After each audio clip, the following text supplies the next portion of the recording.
इस वीडियो में हम सॉल्व करेंगे प्रश्नावली 1.2 का क्वेश्चन नंबर 6, जिसमें क्या करना है, व्याख्या कीजिए कि 7 गुणा 11 गुणा 13 धन 13 और 7 गुणा 6 गुणा 5 गुणा 4 गुणा 3 गुणा 2 गुणा 1 धन 5 भाज्य संख्याएं क्यों हैं। ये व्याख्या करना है। इसका मतलब है कि प्रश्न में हमें पहले ही दिया गया है कि ये भाज्य संख्याएं हैं, पर ऐसा क्यों है हमें यह व्याख्या करके बताना है कि ऐसा क्यों है। तो इसे बताने के लिए हमें सबसे पहले ये जानना जरूरी है कि भाज्य संख्याएं क्या होती हैं, और यदि भाज्य संख्याओं की शर्त में ये शामिल हो जाता है, यानी कि भाज्य संख्याओं की शर्त को यदि ये संख्याएं संतुष्ट करती हैं तो हम उससे लिख देंगे। इसीलिए भाज्य संख्याओं की परिभाषा से ये संख्याएं भाज्य संख्याएं हैं। ठीक है, जैसा भी डेफिनेशन होगी भाज्य संख्याओं की, यदि वो डेफिनेशन के अंतर्गत ये संख्याएं आएंगी तो हम क्या करेंगे, इन्हें कह देंगे कि भाज्य संख्याओं की परिभाषा से ये संख्याएं भाज्य संख्याएं हैं।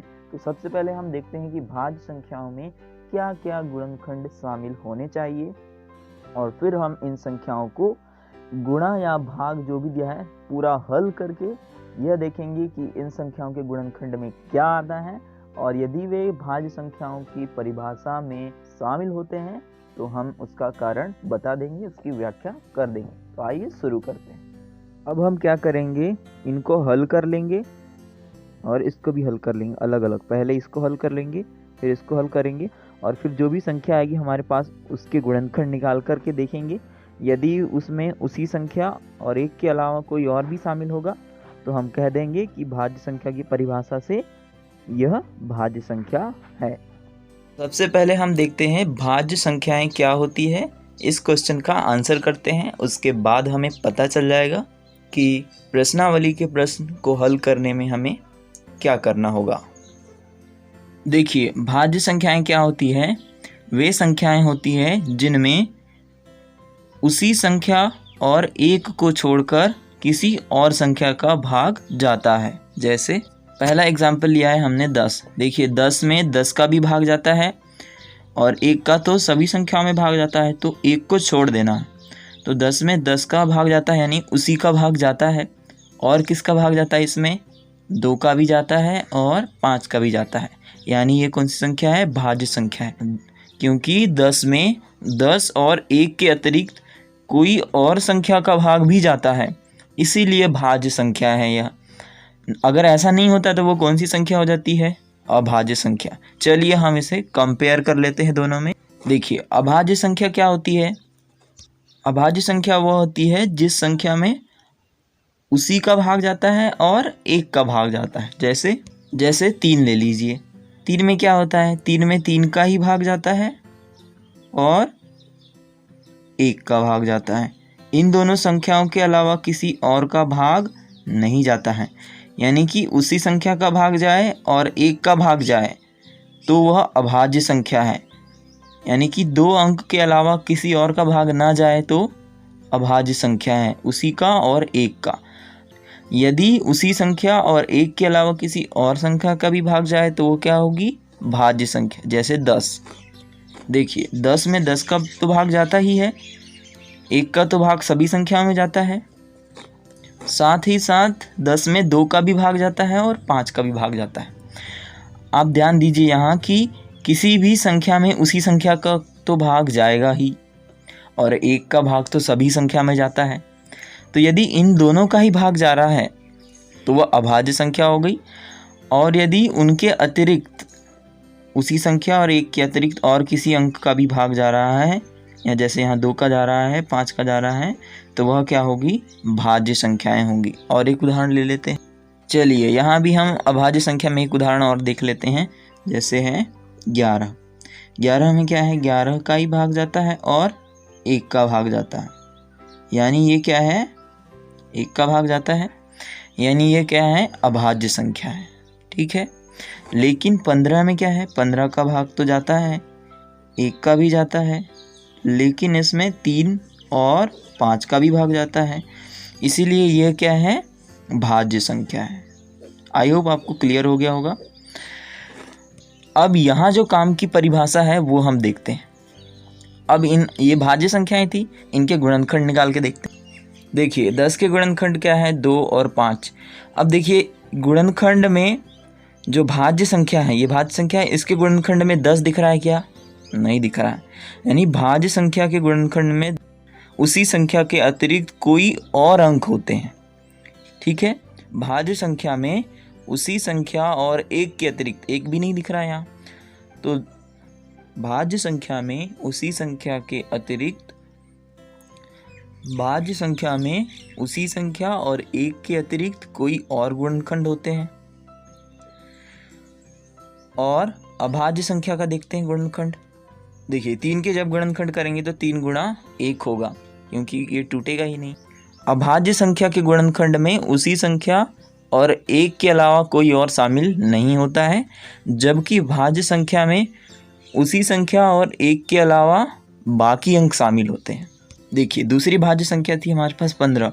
15 में भी देखिए 3 गुणा 5 है, यानी उसी संख्या और एक के अतिरिक्त कोई और गुणनखंड है। इस प्रकार हमें क्वेश्चन का आंसर मिल गया है कि भाज्य संख्याएं क्या होती है। भाज्य संख्याओं के गुणनखंड में एक और उसी संख्या के अतिरिक्त अन्य गुणनखंड भी शामिल होते हैं। क्वेश्चन के पहले पार्ट में दिया हुआ है 7 गुणा 11 गुणा 13 धन 13। अब हम क्या करेंगे, इसको हल करेंगे। या तो आप गुणा करके हल कर सकते हैं, है ना, एक तरीका हो गया ये, गुणा कर दिया इनका और फिर उसमें जो भी आया उसमें 13 को जोड़ दिया, ये एक तरीका हो गया। या हम ऐसा कर सकते हैं कि ये दोनों कॉमन दिख रहा है, यानी कि उभयनिष्ठ है, तो इसे उभयनिष्ठ निकाल लेते हैं। उभयनिष्ठ निकालेंगे कि तो अंदर क्या बचेगा, 7 गुणा 11, 13 तो हमने निकाल लिया, फिर धन, यहाँ से भी 13 निकाल लिया, लेकिन क्या बचेगा यहाँ 1। यहाँ भी 1 बचेगा, लेकिन ये गुणा करेंगे हम इनमें 1 का, तो 7 गुणा 11 ही होगा, तो इसीलिए हमने यहाँ 7 गुणा 11 लिखा है। धन यहाँ पर क्या बचेगा 1, निकाल लेंगे तो 0 नहीं हो जाएगा, क्योंकि 13 को हम 13 गुणा 1 लिख सकते हैं, और यहाँ से जब कॉमन निकालेंगे 13 तो बचेगा हमारे पास 1, क्योंकि जब हम उभयनिष्ठ निकालते हैं तो चीज़ों को गुणा करके लिखना होता है। तो इस प्रकार हमारे पास 1 बचा हुआ है। अब देखिए इन दोनों का गुणा कर दीजिए, ये हो जाएगा 77 धन 1। अब देखिए यह हो जाएगा कोष्टक में 78। अब कोष्टक हटा दीजिए, यानी गुणा हो जाएगा दोनों में, कोष्टक हटा देंगे तो, और इन दोनों का गुणा कर दीजिए। 13 आठी 104 की 4, सिलके आई 10, और 13 साती 91, और 10 101, तो यहाँ आ जाएगा 101, ये आ गया। और इस प्रकार हमारे पास संख्या आ गई है यह। और अब हम क्या करते हैं, इस संख्या के गुणनखंड कर लेते हैं। अब देखिए इस प्रकार क्या हो जाएगा, क्योंकि ये दोनों बराबर हैं, इसी का गुणा करके ये आया है, तो हम इसके बराबर ये लिख सकते हैं। तो 13 गुणा 78, और 78 को हम कैसे तोड़ सकते हैं, 13 छक 78, और 6 को तोड़ दीजिए अब 2 गुणा 3। देखिए हमारे पास जो संख्या आई उसके अलावा गुणनखंड में और भी अंक हैं, है ना, यहाँ पर जो संख्या है उसके अलावा एक और इस संख्या के अलावा हमारे पास कोई और गुणनखंड है। इसका मतलब है यह गुणनखंड भाज्य संख्याओं की परिभाषा से जो दी गई संख्या है, ये हमारे पास जो दी गई संख्या है उसे लिखेंगे हम ये, क्योंकि इस संख्या के, यह संख्या क्या है 1014, दूसरे फॉर्म में अलग रूप दिया हुआ है हमें, तो हम इसी को लिखेंगे। जो प्रश्न में दिया हुआ है उसका उत्तर लिखना है, हमने जो बनाया है उसका नहीं। लेकिन हमें पता चल गया है कि ये संख्या क्या है 1014 है, और उसके गुणनखंड में उसी संख्या और 1 के अतिरिक्त और भी गुणनखंड शामिल हैं, इसका मतलब है कि यह भाज्य संख्या है। तो हम लिखेंगे अब इस प्रकार। हम क्या लिखेंगे, क्योंकि 7 गुणा 11 गुणा 13 धन 13 के गुणनखंड में 1 एवं इसी संख्या, यानी यही फिर से लिख देंगे, उसी संख्या का लिख दिया है हमने, 7 गुणा 11 गुणा 13 धन 1, उसी संख्या और 1 के अतिरिक्त अन्य अंक शामिल हैं। अतः भाज्य संख्या की परिभाषा से यह यानी कौन सी संख्या जो हमें दी गई है, यह भाज्य संख्या है। इस प्रकार हमने व्याख्या कर दी है। अब हम दूसरे पार्ट की व्याख्या कर देते हैं। अगले पार्ट में क्या किया है इन्होंने, 7 से लेकर 7, 6, 5, 4, 3, 2, 1 तक गुणा कर दिया है सबका, धन 5। इसी हम पिछले प्रश्न की तरह इसमें भी उभयनिष्ठ निकाल लेंगे, जो उभयनिष्ठ हो रहा होगा, क्योंकि इतना सारा गुणा करने में तो टाइम लगेगा, तो हम उभयनिष्ठ निकाल लेते हैं। देखिए अब हमने 5 उभयनिष्ठ ले लिया, यहाँ से यहाँ बचेगा 1, और 1 में गुणा करेंगे इनका तो वही संख्या रहेगी, यानी कि 1 गायब हो जाएगा। तो अब हम लिखेंगे 7 गुणा 6 गुणा 4 गुणा 3 गुणा 2 गुणा 1। इस प्रकार से 5 निकाल लिया हमने, 7 गुणा 6 गुणा 4 गुणा 3 गुणा 2 गुणा 1 धन, यहाँ भी 5 था तो 5 निकाल लिया हमने, बचा 1।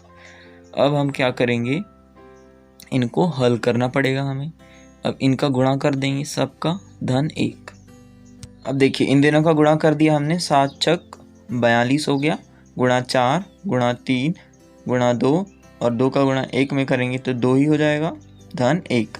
अब हम अगला स्टेप कर लेते हैं, 42 गुणा 4 तिया 12 और 12 दूनी 24 धन 1। अब रफ में क्या कीजिए, इन दोनों का गुणा कर दिए, 42 गुणा 24, 42 गुणा 24 कर लीजिए, 4 दूनी 8 और 4 चौ 16, 2 दूनी 4 और 4 दूनी 8, ये हो जाएगा 8, 10 की 0 हासिल की 1 और ये 10, 1008। इस प्रकार 1008 धन 1 और ये हो जाएगा 5, कोष्टक में हो जाएगा 1009 बराबर 5, कोष्टक हटा देंगे, गुणा। देखिए 9 5 45 की 5 हासिल किया 4, 5 शून्य शून्य और 4 हो गया, और 5 शून्य शून्य और ये 5 एकम, ये संख्या आ गई हमारे पास। अब देखिए ये संख्या आई, इसके गुणनखंड निकाल लेंगे, 5045, तो ऊपर क्या था, ये दोनों बराबर है, 5 गुणा 1000। यहाँ पर जो इस संख्या के गुणनखंड आए हैं हमारे पास 5 गुणा 1009, तो यहाँ पर क्या है, इनके गुणनखंड में उसी संख्या के अतिरिक्त कोई दूसरे अंक दिख रहे हैं, इसका मतलब है क्या है, 5045 भी भाज्य संख्या है। तो इस प्रकार हम लिखेंगे, क्योंकि यह दी गई संख्या थी, क्योंकि इस संख्या के गुणनखंड में एक एवं दी गई संख्या, यानी एक और इसी संख्या के अलावा एक और उसी संख्या के अतिरिक्त कुछ और अंक भी शामिल है, इसका मतलब है, इसीलिए हमने यहाँ लिखा है संख्या के अतिरिक्त अन्य अंक शामिल हैं, अतः दी गई संख्या भाज्य संख्या है। आई होप ये क्वेश्चन के सॉल्यूशन आपको क्लियरली समझ में आए होंगे। नेक्स्ट वीडियो में हम इस प्रश्नावली का अगला प्रश्न हल करेंगे। Thank you.